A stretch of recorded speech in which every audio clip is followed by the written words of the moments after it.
परमेश्वर कबीर साहब जी ने फिर आप जी को संदेश दिया है कि पूरे गुरु की शरण में आने के उपरांत आप जी ने कैसे उसके साथ व्यवहार करना है और पूरे गुरु की क्या महिमा है, कितनी वैल्यू होती है पुण्यात्माओं परमात्मा को पाने में। ये जो हमारी रीति रिवाज हैं ये भी बाधक हैं। परमेश्वर ने कहा है कि मन कर धीर बांध ले रे बौरे और छोड़ दे न पछलों की रीत। अब जैसे कल या आज जैसे भी राखी का त्योहार था, रक्षाबंधन का त्योहार था, इस रक्षाबंधन की क्या आवश्यकता है, क्यों इसको हम मना रहे हैं? ये काल के चलाए हुए अपने इस टाइम पास करने की खातिर, टाइम वेस्ट करने के लिए और हमें पीड़ित रखने के लिए एक ये रीति बना रखी है।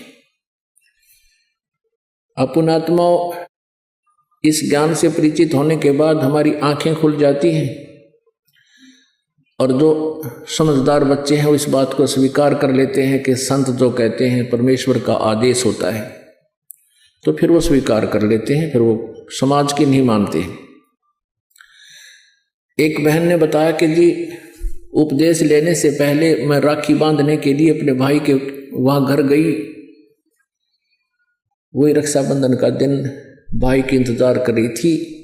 दुर्घटना के अंदर भाई की मृत्यु होगी, उसका शव आया, टक्कर मार मार कर रो रही थी। अब रक्षाबंधन की का उद्देश्य क्या है कि भाई राखी इसलिए बांधते हैं कि वो हमारी रक्षा करेगा। और भाई की रक्षा कौन करेगा? हमारा रक्षक कहते हैं, जो रक्षक है उसको हम भूल चुके हैं। हम सब का रक्षक कबीर साहब है। कबीर परमेश्वर पूर्ण ब्रह्म परम अक्षर ब्रह्म। हम सब ने भाई और बहनों ने मिलकर परमेश्वर कबीर जी का रक्षाबंधन बांधना चाहिए, राखी, ताकि भाई और बहन दोनों का रक्षक हो जाए। कबीर साहब को रक्षाबंधन कैसे बंधेगा? हम उसकी शरण में आ जाएंगे और जो जाकी शरणा बसे ताको ताकी लाज, जल सो ही मछली चढ़ जा बह जाते गजराज। हमने अपने परमात्मा को राखी बांधनी चाहिए।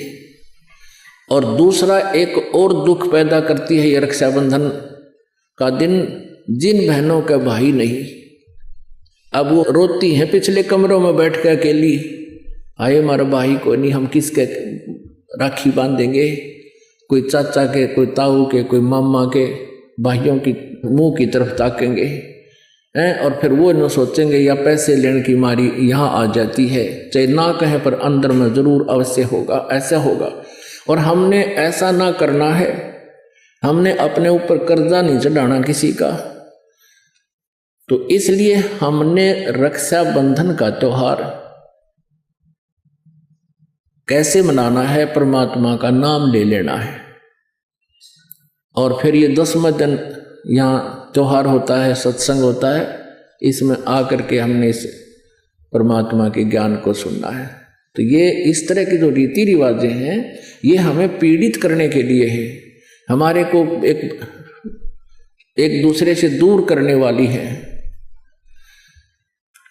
अब रिवाजें बन गई हैं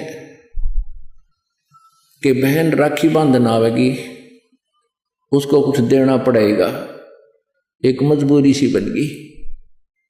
तो ये भी हमारे नाते में दरार पैदा करती है। तो पुण्यात्माओं, जिन्होंने परमात्मा पाना है तो परमेश्वर के विधान को अपनाना ही